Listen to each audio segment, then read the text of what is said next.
Hi, I'm Charlie with Precision Matthews, and I get a lot of phone calls asking what accessories I recommend including with a new machine order. Everyone's use case is a little different, but there are some generalities that apply to just about every order. In this video, we'll touch briefly on all the different accessories that could be included in a lathe order. This will be a broad overview, but we'll include links to our more in-depth videos for many of these subjects. Let's get started. With every lathe order, you're going to need some type of chuck. The 3 jaw is the default, but you can do just about anything with the combination of a 3 and a 4 jaw. Some of our lathes come with 1 or more chucks, and some the chucks are completely a la carte, so just make sure you know what you're getting when you put together the order. Collet chucks are also available, but those are for more specialized uses. So if you need one of those with your order, you probably already know that you need one. Check out our separate video on chuck selection for more information. We'll link all the applicable previous videos in the description. You definitely also need a drill chuck to hold tailstock tooling. So if you don't already have one in the correct Morris taper for the lathe that you're ordering, add one of those to your cart. You'll use it almost every time you're making a part on the lathe. Most of the time, you're also going to include a live center in your order. I think of the slim body live center as the default option here. It has sufficient rigidity while also having better clearance around it than the heavy duty live center, but there's a case to be made for the heavy duty on the larger lathes.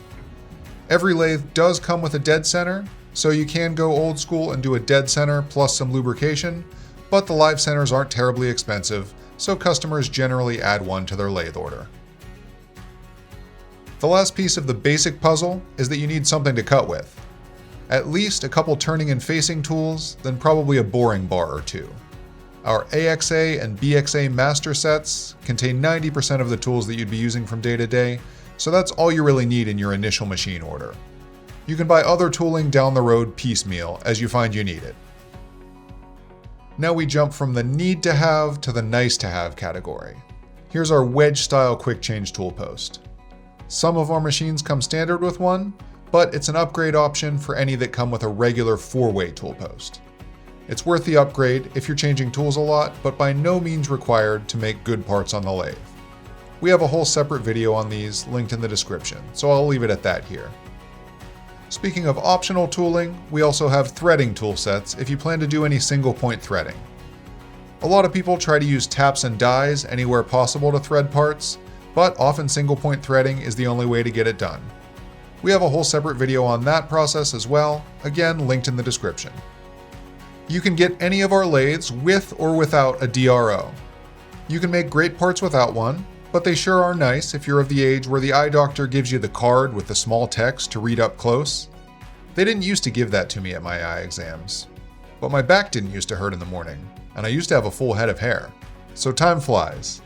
Stand and leveling pad options are going to vary from model to model, so consider where you're going to put your lathe. Most people opt for whatever stand is offered for the lathe, but it's perfectly valid to put a small to medium-sized lathe on top of a sturdy workbench or toolbox. Larger lathes come already mounted to the stand, so you don't have to make any decisions there. When a stand is optional, it's usually hard to beat how sturdy ours is for the price, so if you don't have another plan, you'll probably want to add the stand to the order.